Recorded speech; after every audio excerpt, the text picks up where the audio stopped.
Artificial intelligence, those large language models you've heard about.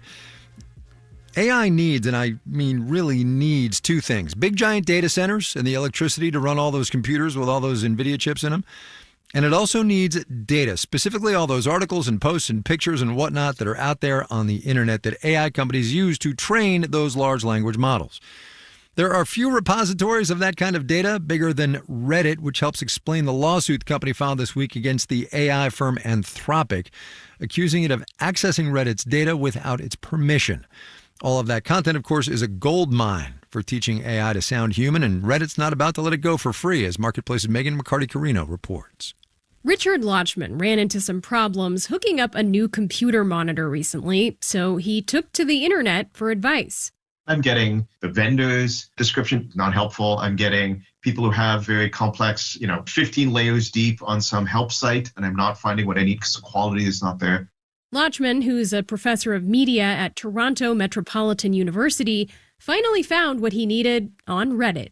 It's kind of a meme at this point of saying, I have some weird, obscure problem. I will do a search, and someone 3 years ago in some other part of the world had exactly the same problem. So Reddit really is a store of highly specialized knowledge that is updated very frequently. That's made Reddit one of the most popular search keywords as users seek authentic human voices on an internet full of advertising and SEO drivel. It's also made the platform attractive to AI companies, says Chirag Shah, a computer science professor at the University of Washington. It's not just people posting things, but also people reacting to it. So Reddit can teach AI not only facts and information, but how to communicate. What things get positive reaction, negative reaction, what things get discussed, how people discuss it. This allows a model to be a lot more fine-tuned to what people may be looking for. And Reddit has caught on to this, says Baird tech strategist Ted Mortensen. A couple years ago, before the company went public, it restricted free public access to its data. I think upper management just realized that, hey, we're sitting on a gold mine here. Last year, Reddit made deals with Google and OpenAI to license that data for more than $100 million. It's a big boost in revenue for a platform that, unlike Facebook or Instagram, has struggled to monetize its user base with advertising. I'm Megan McCarty-Carino for Marketplace.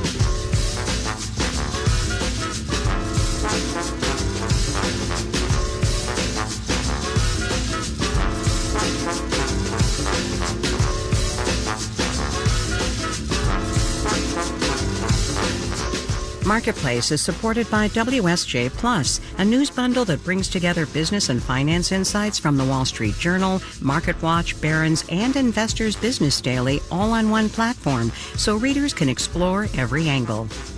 And by Ascendium Education Group, which is committed to making education and training after high school a reality for learners from low-income backgrounds.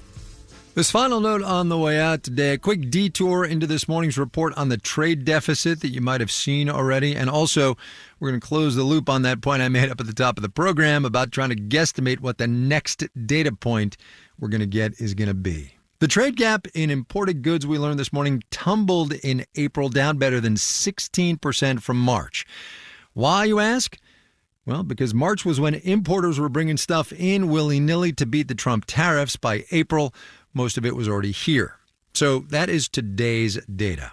Our crystal ball of future data is the next read we're going to get on gross domestic product that's coming in about 3 weeks. The formula for GDP, gross domestic product, as I think we've mentioned, is C plus I plus G plus net exports. C is consumer spending, I is business investment, G is government spending, and net exports is exports minus imports. Well, for that GDP calculation that's coming at the end of June, imports are going to be relatively small, right? Which means exports are going to be relatively big, which means GDP, again, that's economic growth, could look pretty good. C plus I plus G, net exports, right? You do the math. The caution here, of course, is that April imports number is going to be a one-off. That was a lot, I know. Sorry, but it's important. John Gordon, Noya Carr, Amanda Peter, and Stephanie Seek are the Marketplace editing staff. Amir Babawe is the managing editor. And I'm Kai Rizdal. We will see you tomorrow, everybody. This is APM. WNYC receives support from